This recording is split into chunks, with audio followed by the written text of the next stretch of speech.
Hello and welcome to Lunchtime Politics on Channels Television. I'm Millicent Walker. On the news this hour, President Muhammadu Buhari is meeting state governors today at the presidential villa.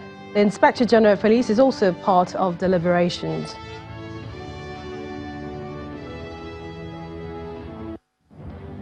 And Governor of Adamawa State, Ahmadu Fintiri, has sacked all political office holders in the Mohammed Jibrilla-led administration in the state.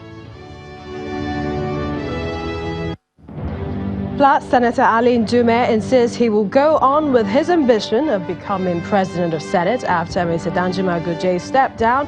But Mr. Ahmed Lawan, Mr. Ndume says he has the numbers.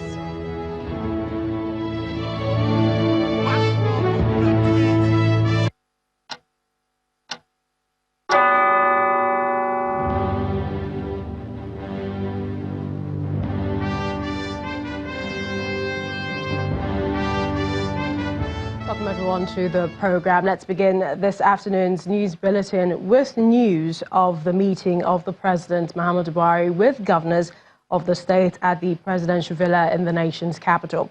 Now, the governors arrived to meet the president at the council chamber, or the 36 state governors, both past and newly sworn in, expected to be at this meeting.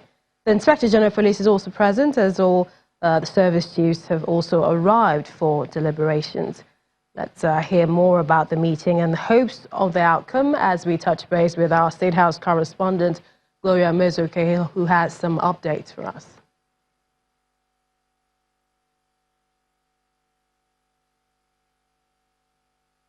Gloria Mezoke, let's know what's happening at the State House and the occasion of this meeting with the President and the governors.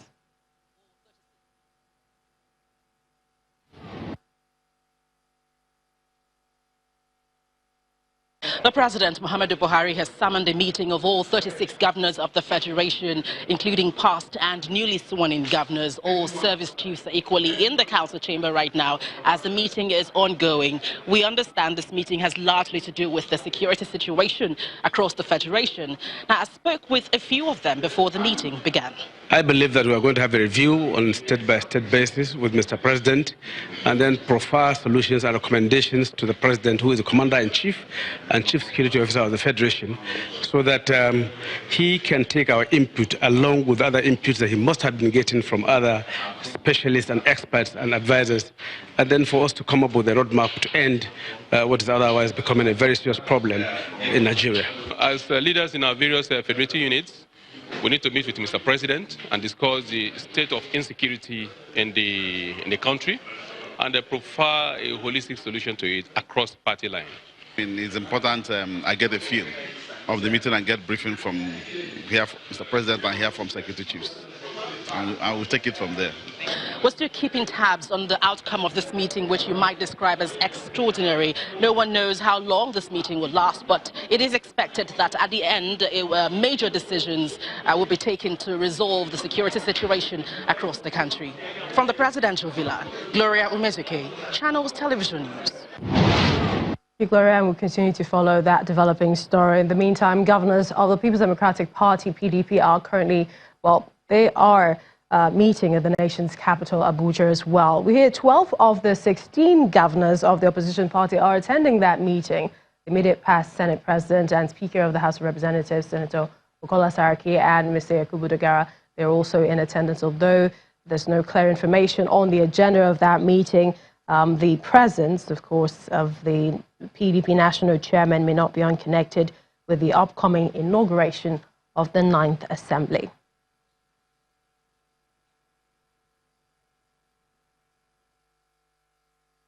The forum deliberated on a few issues of national importance. Firstly, we dealt with the allegation of alleged diversion of local government funds by state governments, and we condemn it in very strong terms. We, as governors of the PDP, we want to make it clear that no PDP governor, no governor elected under the platform of our party, is involved in this allegation of diverting local government funds for other state activities or for whatever purpose. In our case, we know that the reverse is the case. It is the state governments, our governments that have been supporting, subsidizing, and funding state, local governments. And so we call on the federal government and the agencies that have been making this allegation to name the state governments and possibly even tell us the dates and the people who were in charge at the time these alleged diversions took place. And also we call for a review of the revenue sharing formula.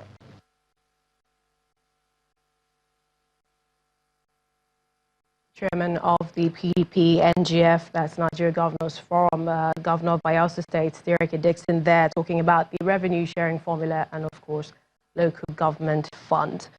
Elsewhere, the European Centre for Electoral Support, in collaboration with the government of Germany, they're having a stakeholders engagement on factors affecting women participation in politics and governance. The group is implementing a project meant to prevent election-related conflict and also educate Nigerians on the inclusion of women in politics. Now, in attendance at the event, Senator Naya Baribe, the Ambassador of Denmark, Deputy Ambassador of Germany, and various civil society organizations.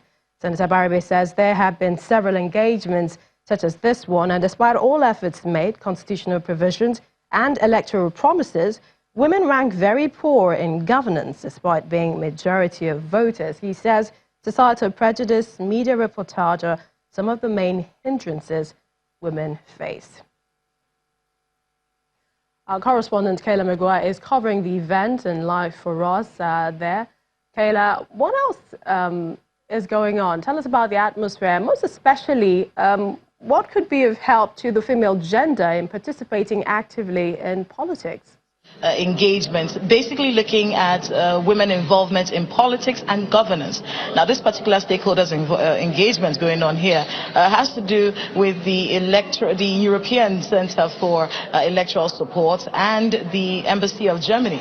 The German government and Access are basically spearheading this program that is supposed to educate Nigerians on inclusiveness of women in politics and how to stop electoral violence. They say these are some of the things that are stopping women from being part of the electoral process. Pertinent to note that in the 9th Assembly, which is coming up in a few days' time, there's just 7 senators, 7 women senators.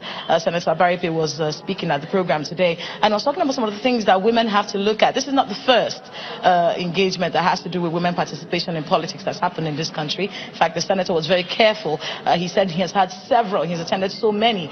Well, despite constitutional provisions, despite everything that has been done to ensure women inclusiveness in politics, we still record very low numbers. But women make the most number of voters, according to him. But when it comes to actual governance, you actually don't see a lot of women in that space. And they said they're trying to see how they can address that in today's event. And basically what this can be different. How can this particular engagement be different from the ones that have been happening before? The women are still in there. Many women leaders and civil society organizations, they're having another session going on in there, trying to think of ways that they can do this differently because the 2019 elections, according to them, the fallout was very poor for women, and they're saying, well, when the next elections come on, how can they make those elections better when it comes to women participation in governance and politics as a whole? And that's what the engagement here has been. We saw many women leaders today complaining about the electoral space, saying their mandates are taken away from them, especially during party primaries. So that's basically what the stakeholders engagement today here is going to be. How can this be different, and how can we improve women participation in politics and governance come the next elections? Millicent. Thank you so much, Kayla. All pertinent issues being discussed at that event. Thank you very much. All political party and that's political office holders this time around, and this is in Adamawa State, the Mohammed Jibrilla-led administration, they have been relieved of their appointments with effect from Wednesday, 29th of May 2019. They include all commissioners, secretary to the state government, senior special advisors, special assistants, state development area administrators. The governor made, and this is Governor Fintiri, made this known during his maiden broadcast to the state on the state of affairs in Yola, the Adamawa state capital. He said these steps have become necessary in order for his administration to bring back the state back to the path of sanity, transparency, accountability, and rapid development. The underlisted officials are hereby suspended from office pending the receipt of inquiry into their respective organization. They are the General Manager, Adamawa State Water Board, General Manager, Adamawa State Urban Planning Development Authority, General Manager, Adamawa State Transport Company, and Executive Secretary, Post-Primary School Management Board. All the chairmen and members of boards, parastatals, and commission in the state are hereby dissolved. Now, the proclamation from President Muhammadu Buhari signaled the end of the 8th Assembly, with lawmakers in both chambers holding valedictory sessions yesterday. The 8th National Assembly says it prides itself as an assembly that has defended the country's democracy and surpassed the records of all previous assemblies. Our National Assembly correspondents Lanre Lasisi and Terry Kumi, they witnessed that session both at the Senate and the House of Representatives. And staying with the National Assembly and its politics, one more contender dropped out of the race for the Senate presidency in the 9th National Assembly. Senator Danjuma Goje says he is stepping down and has agreed to endorse Senator Ahmed Lawan for the position. The governor of Kaduna State, Nasser El-Rufai, disclosed this at a briefing that he and the two lawmakers met with President Muhammadu Buhari over the Senate leadership, and Senator Goje has agreed to step down in favor of Senator Lawan.